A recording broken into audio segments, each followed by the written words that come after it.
Okay, today I'm going to show you how to install this power attic ventilator. The tools that you'll need today, obviously you'll need your attic fan. You can see here that I've got this Henry's clear all-purpose patch. Person probably finds something cheaper, but that's what I've chosen to go with. You got this utility knife that'll be necessary to cut out your circle from the box here. That's your template. You also need some wire cutters, a couple hammers. You can see here I've got some screws, just the lightest drill gun that I've got this time.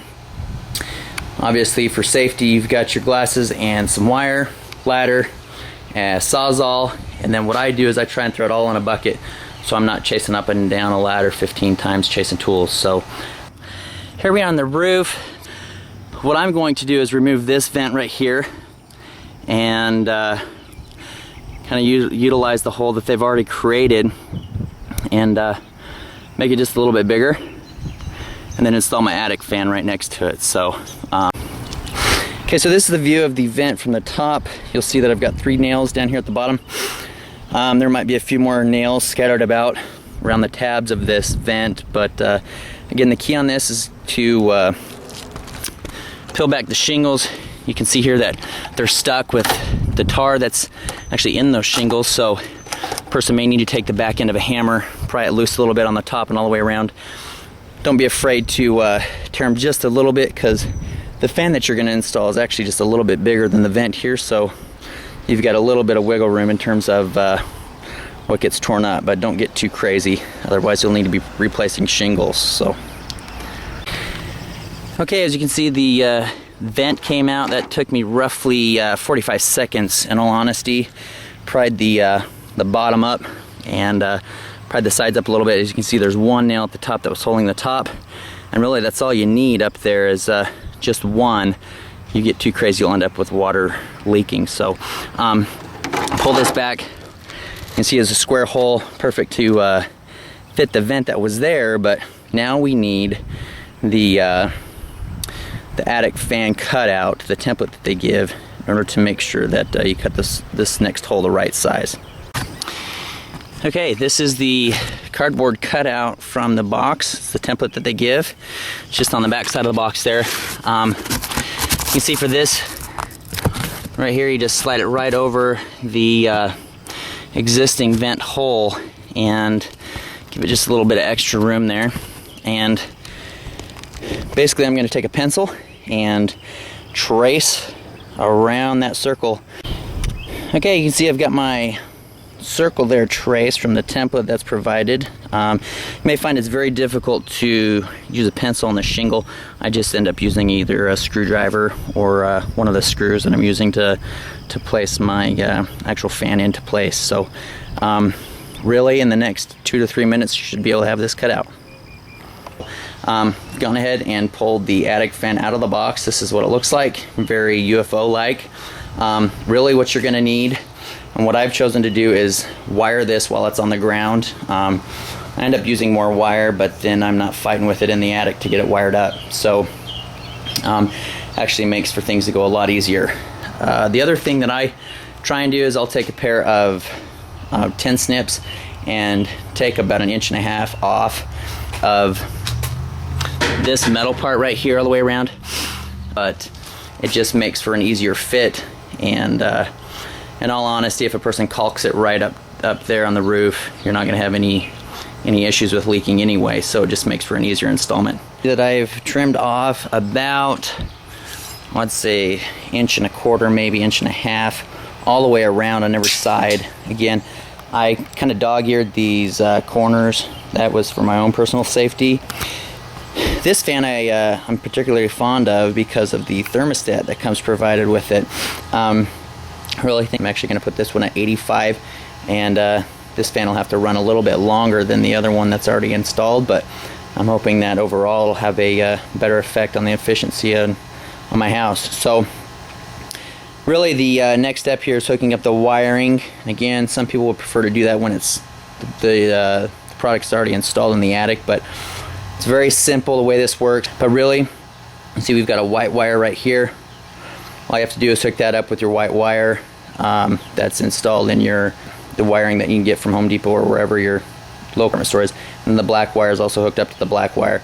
You want to make sure and do this to code, whatever your building code might be around your particular part of the nation. So again, you'll want to follow the instruction manual as closely as possible, but this is what I've got. I just use this generic pair of wire strippers, and you'll want to kind of follow the sample that they have. This wire is stripped about a quarter back. That's what I did on the wire that I'm actually connecting power to this unit. I did that for the white and also the black wire. And then you've got a ground wire in here that you want to connect to this green screw, and it's kind of hard to see, but there's a green screw back there, and that's your ground. So again, the majority of this is done with wire nuts. You'll connect the two white together with wire nuts, the two black together with wire nuts, and then connect your ground to the ground screw. Okay, you can see that I've got my whites connected there with a wire nut. I've got my blacks connected there with a wire nut. You also see back there that I've got my ground attached to that green screw. Now, the way this is going to work is all of this wire stuff there is going to end up inside the original cap that was there.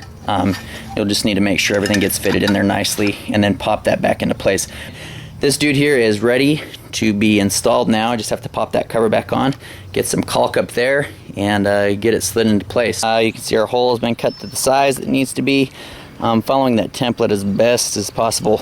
I'll go ahead and feed my electrical down the hole first. Again, the goal on this is to make it as convenient as possible. I've already predetermined where I want my switch to be, but it's very difficult to see here, but it's back kind of beyond a ledge over there, so I'm going to want to do the best I can to drop my cord down there so I don't have to drag my ladder up into the attic. Okay, we have the attic fan actually just kind of dry fit into place now. So long as your shingles up top go up against your ridge here and provides an access for that water to get away from that hole, you should be all right. So my goal here now is I'm going to put just 1 or 2 screws down in here. Prior to doing that, though, I'm going to take my my caulk and I'm going to work it back up underneath here as best I can, as high as I can, up underneath this flashing here. Again, just as a preventative measure to any rain or unwanted moisture in the attic. Then I'm going to run it approximately maybe a ½ inch or so just inside this flap here, all the way around, as high, again, as high up as you can get in order to prevent any moisture getting into it. Once I sink my screws in here, I prefer screws over nails. Some people prefer nails. Do whatever suits your fancy. I'm going to actually take a little bit of that caulk and put right over the top so it prevents any moisture, unwanted water getting in through those screw holes that I'm going to have right here. What I'm going to need for this part of the project, I'm hoping I won't need anything more, and I'll let you know when we do. We've got our itty bitty drill. Again, that just makes for maneuverability to be easy. We've got our generic pair of wire strippers, and we've got a ladder. Hopefully I won't be using that much, but that'll depend on how I drop the wire in there from above. This is actually the fan that I installed last week.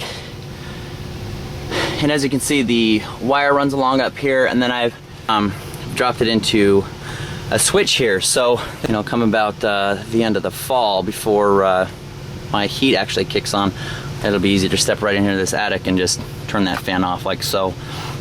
Doing that will keep that attic fan from coming on. Doesn't matter what the thermostat might say. So the attic fan I just dropped in is right up here.